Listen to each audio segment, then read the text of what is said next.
नमस्कार। एक बार एक भक्त होता है, भगवान के मंदिर में दिन रात सेवा किया करता है। सुबह उठता, भगवान का पर्दा हटाता, भगवान को देखता, मूर्ति को निहारता, दिन भर उनकी सेवा करता, दिन में वहीं सोता, रात में फिर भगवान की आरती पूजन करता, भगवान का पर्दा बंद करता और रात में वहीं सो जाता। उसकी दिनचर्या यही चलती थी। एक दिन वो भक्त बहुत परेशान हो गया। भगवान के सामने खड़ा हुआ और भगवान से कहने लगा, हे प्रभु, हम लोग तो वक्त निकाल करके इधर उधर घूमने चले जाते हैं, लेकिन आपको मैं देखता हूँ आप यहीं खड़े रहते हो।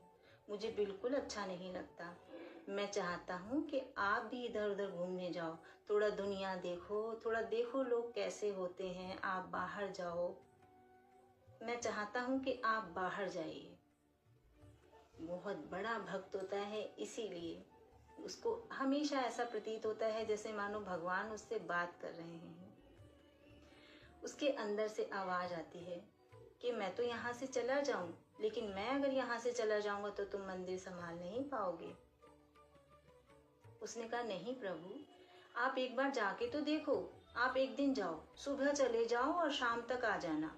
मैं पूरे एक दिन आपकी जगह मंदिर संभालूंगा। भगवान कहते हैं, सोच लो। भक्त कहता है, प्रभु आप जा करके तो देखो। भगवान कहते हैं, ठीक है, तुम इतनी जिद कर रहे हो तो मैं चला जाऊंगा, लेकिन मेरी एक शर्त है। भक्त कहता है, बताइए प्रभु, क्या शर्त है आपकी? प्रभु कहते हैं, देखो, दिन भर कितने लोग आते हैं, दिन भर याचना करते हैं, लेकिन मैं मौन रहता हूँ ना। तो सबसे बड़ी चीज ये है कि तुम इस मंदिर में रहोगे, लेकिन मौन रहोगे, बोलोगे कुछ नहीं, जैसे मैं रहता हूँ। अगर तुम मेरी जगह ले रहे हो तो मेरी तरह बनना पड़ेगा। जैसे मैं हर परिस्थिति में मौन रहता हूँ, तुम्हें भी मौन रहना पड़ेगा। भक्त राजी हो जाता है। भक्त कहता है, ठीक है प्रभु, जैसी आपकी मर्जी। आप कहते हैं मैं मौन रहूं तो मैं मौन ही रहूंगा। इतना कहकर प्रभु घूमने चले जाते हैं। ये जो भक्त होता है वो मूर्ति के पीछे जाकर के बैठ जाता है और सारे भक्तों को आते हुए देखता है। थोड़ी ही देर में एक गरीब व्यक्ति आता है और भगवान के सामने आकर के रोने लगता है।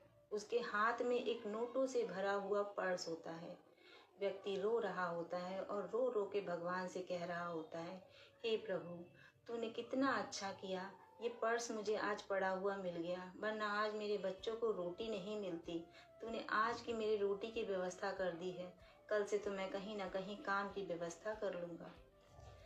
ऐसा भक्त कह ही रहा होता है, कह के मंदिर से निकल रहा होता है। तब तक एक वहां पर सेठ आते हैं। सेठ के साथ में पुलिस भी होती है। सेठ पुलिस से कहते हैं कि ये देखो, ये चोर खड़ा हुआ है, इसके हाथ में मेरा पर्स है, यही पर्स तो मेरा है, इसी ने चुराया है, इतना इसमें रुपया है, देखो लालच इसका, इसने मुझे इसको पुलिस स्टेशन जाना चाहिए था, पुलिस स्टेशन जाने की जगह ये देखो चोर मंदिर में आकर के छुप गया है, इसको पता है कि मंदिर में कभी कोई नहीं आएगा। जो भक्त होता है वो अंदर से ये सब बात सुन रहा होता है, उसको बड़ा दया आती है उस गरीब पर और मन में यही सोचता है कि मेरे प्रभु तो सबकी मदद करते हैं, आज प्रभु है नहीं तो ऐसा ना हो किसी व्यक्ति के साथ धोखा हो जाए। ये आनन फानन में बाहर निकल आता है और सेठ को कहता है कि नहीं नहीं, ये पर्स इसने नहीं चुराया है, ये पर्स तो इसको पड़ा हुआ मिला है, अभी इसने भगवान के सामने कबूला है, इसको पर्स पड़ा हुआ मिला है रास्ते में। सेठ कहते हैं, अच्छा, ये झूठ बोल रहा है। इतना कह करके पुलिस उसको पकड़ करके मारते हुए लेके चली जाती है। ये केस आया गया खत्म हो जाता है। शाम को जब प्रभु आते हैं, प्रभु इनसे दिनचर्या पूछते हैं कि बताओ भाई, आज की दिनचर्या कैसी रही, मैं तो आज था नहीं। ये बड़ा खुश होकर के बताता है कि प्रभु आज ऐसे ऐसे किसी के साथ धोखा हो जाता, कोई निर्दोष जो है उसको सजा मिल जाती, लेकिन आपके एब्सेंस में मैंने पूरी आपकी जिम्मेदारी निभाई है, मैंने उसको सजा नहीं होने दी। प्रभु ने कहा, मूर्ख, मैंने तुमसे कहा था ना कि जैसे मैं मौन रहता हूँ वैसे तुम्हें भी मौन रहना है। उस व्यक्ति के घर में आज खाने को नहीं था। बहुत ही परिश्रमी मेहनती व्यक्ति है वो। उसने मेरे से कल ही रात में कह करके सोया था कि प्रभु मेरी तबीयत 3 दिन से वो बीमार है, उसकी तबीयत ठीक नहीं है। उसने मेरे से कहा था प्रभु मेरे घर में खाने को नहीं है, अगर मेरी भक्ति हो तो कल मेरे यहाँ खाने की व्यवस्था आप कहीं से कर देना। उधर ये सेठ जो था इसने बहुत गलत तरीके से पैसा कमाया हुआ था। उसका पैसा तो मुझे खोना ही था।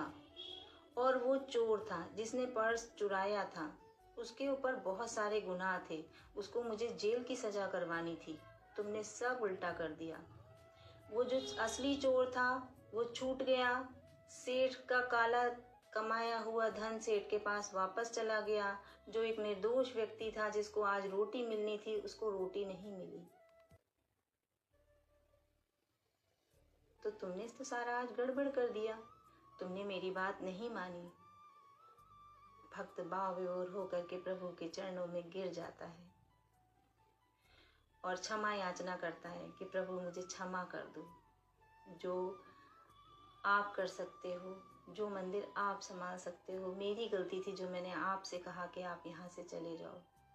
भगवान ने कहा तू करता वो है जो तू चाहता है, लेकिन होता वो है जो मैं चाहता हूँ। तू कर वो जो मैं चाहता हूँ तो होगा वो जो तू चाहता है। कहानी का सार ये कहता है कि जहाँ पर हमारी मौन से काम चल जाता है वहाँ हमें बोलना नहीं चाहिए।